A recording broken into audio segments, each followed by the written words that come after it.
매일 성경과 함께하는 오늘의 큐티 시간입니다.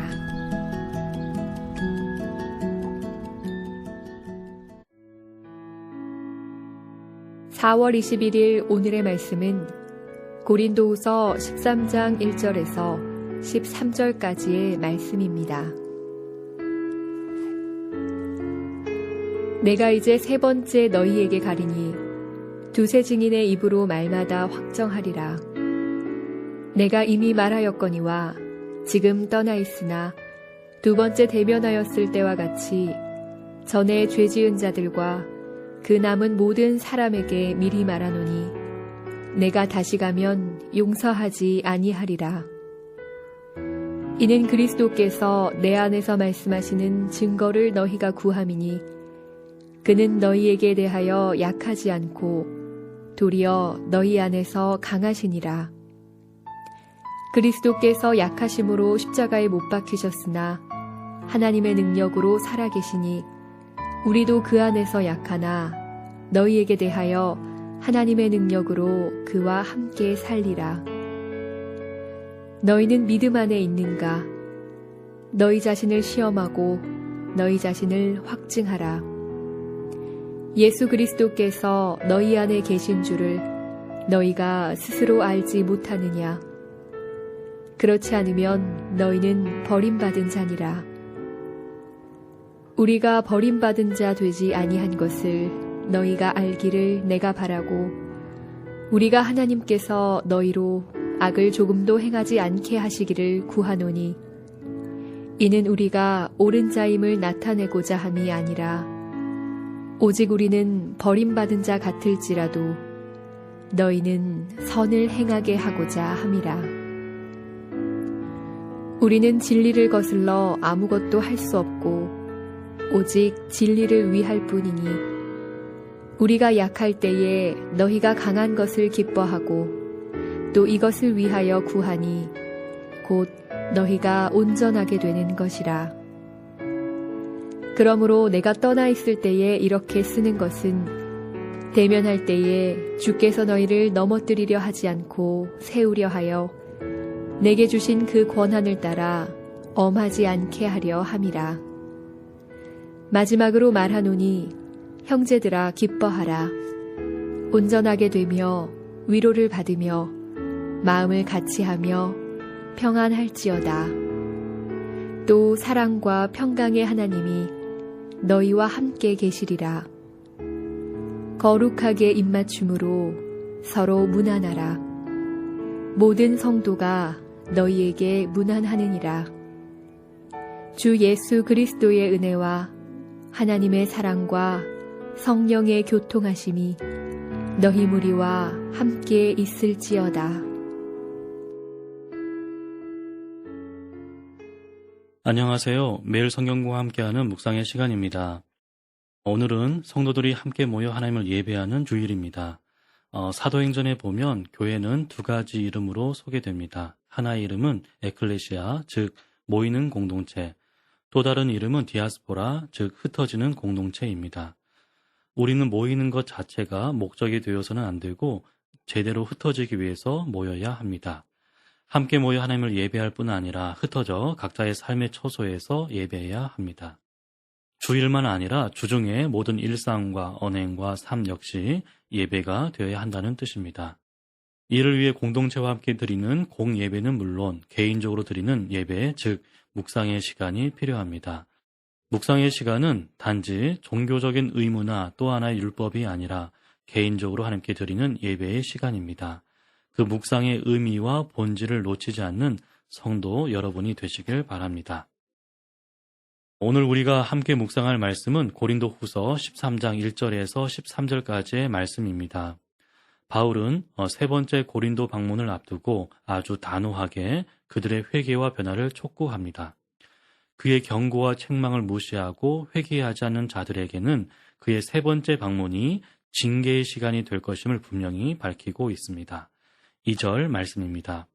내가 이미 말하였거니와 지금 떠나 있으나 두 번째 대면했을 때와 같이 전에 죄 지은 자들과 그 남은 모든 사람에게 미리 말하노니 내가 다시 가면 용서하지 아니하리라. 앞서 고린도 후서를 살펴보면 바울은 싸움의 대상에 따라 다르게 대응했습니다. 악의적으로 진실을 왜곡하는 대적자들에게는 단호하게 대응했고, 거짓 지도자들에게 미혹당한 고린도 성도들에게는 온유와 관용으로 대했습니다. 하지만 그 온유와 관용이 죄에 대한 묵인이나 방관을 의미하지는 않았습니다.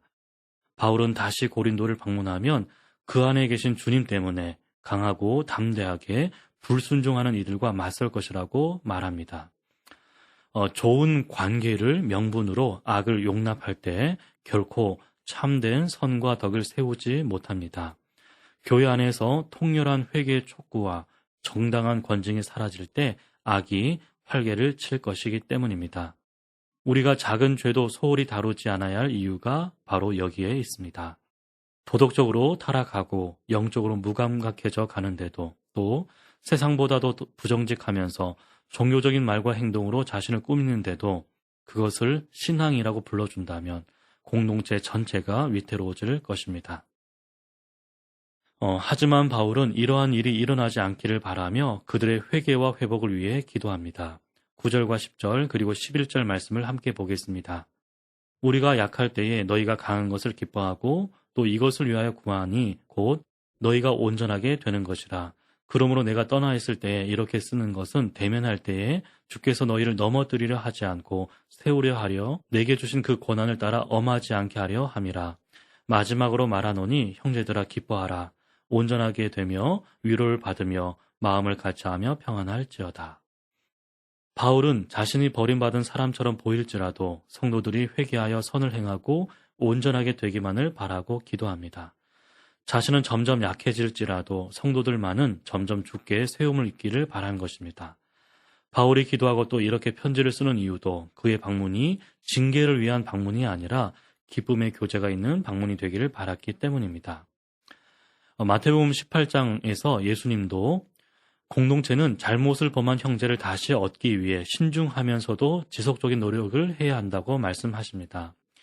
형제의 잘못에 눈 감지도 말고 또 쉽게 폭로하지도 말아야 하며 먼저 개인적으로 권면하고 그래도 듣지 않으면 두세 증인과 함께 가서 좀 더 강력히 설득하고 그마저도 안 되면 공동체 권위를 빌려 설득해야 한다고 말씀하십니다.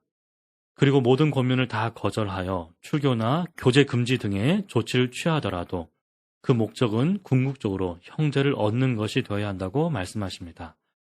이 시대의 우리도 정당한 치리와 권징이 무용지물이 되게 해서도 안 되겠지만 사랑 없이 치리와 권징을 남용하여 공동체를 어렵게 하지 않도록 조심해야 합니다. 무엇보다 교회 공동체가 한 마음으로 하나님의 뜻에 따라 죄 지은 형제를 대하려면 같은 관심과 기도가 절실하게 필요합니다. 한 영혼을 귀하게 여기는 사랑과 합심하여 하나님의 뜻을 구하는 기도가 우리 공동체에겐 있는지 살펴보기를 원합니다. 그리고 바울은 거짓 지도자들에게 미혹된 고린도 성도들에게 자신의 사도직을 시험하기보다는 성도들 자신의 믿음을 시험하고 확증하라고 말합니다. 5절입니다. 너희가 믿음 안에 있는지 너희 자신을 시험하고 너희 자신을 확증하라. 예수 그리스도께서 너희 안에 계신 줄을 너희가 스스로 알지 못하느냐. 그렇지 않으면 너희가 버림받은 자니라. 바울의 사도권을 부정하는 데 혈안이 된 자들에게 더 긴급하고 중요한 것은 자신들에게 믿음이 있는지 시험하고 확증하는 일이었습니다. 또 바울의 말이 그리스도의 말씀인지를 증명하도록 요구하는 이들은 먼저 자기 안에 그리스도가 계신지를 확인해야 했습니다. 바울에 대한 부당한 비난은 그리스도께서 내주하여 성령으로 역사하시는 사람의 열매가 아니기 때문입니다. 성도 여러분, 상대방을 판단하는 기준으로 먼저 자신을 살펴보십시오. 내 안에 계시는 그리스도께서 보시기에도 합당한 비난입니까? 나만의 선입견과 제한된 지식으로 누군가를 정죄하고 비난할 때 나도 누군가에게 그리고 하나님께 판단을 받고 있음을 기억해야 합니다. 무엇보다 먼저 자신의 허물을 살필 때 자신의 약함과 악함을 알고 얼마나 하나님의 자비와 용서가 자신에게 필요한지 알게 될 것입니다. 그런 가난한 마음으로 지체를 대한다면 그들의 연약함은 비난의 대상이 아니라 기도의 대상이 될 것입니다. 첫 번째 편지인 고린도전서에서 그리스도의 십자가만을 자랑했던 바울은 두 번째 편지인 고린도 후서에서는 주를 따라 십자가의 삶을 살아낸 자신의 이야기를 전하고 있습니다. 그리스도인은 십자가의 진리를 조롱하고 어리석게 여기는 세상 속에서 십자가의 역설을 믿고 살아내고 증거하는 사람들입니다. 고린도후서 마지막 부분에서 바울이 고린도 성도들에게 여러분이 믿음 안에 있는지 여러분 자신을 시험하고 여러분 자신을 확증해 보십시오라는 물음과 도전도 이와 다르지 않습니다. 내 안에 그리고 우리 가운데 그리스도께서 계십니까? 그것을 어떻게 증명하고 계십니까? 함께 고민하는 시간이 되길 바랍니다. 함께 기도하겠습니다. 살아계신 하나님, 고린도후서를 묵상하며 우리에게 주신 말씀 한 구절 한 구절을 마음에 새기고 내 삶의 흔적으로 남길 수 있도록 도와주십시오. 너희가 믿음 안에 있는지 너희 자신을 시험하고 확증하라는 말씀 앞에서 십자가를 알고 사랑하고 전하고 있는지를 돌아보길 원합니다. 십자가를 자랑하고 또 살아낸 바울처럼 그렇게 주를 따라 살기를 원합니다. 입술로만 아니라 인격과 생애를 통해 가난하나 부욕해 되는 신앙의 역설이 빈말이 아니라 진리임을 세상에 증거하며 살 수 있도록 우리에게 위로와 능력과 믿음을 더해 주십시오. 이 모든 말씀 예수 그리스도 이름으로 기도합니다. 아멘.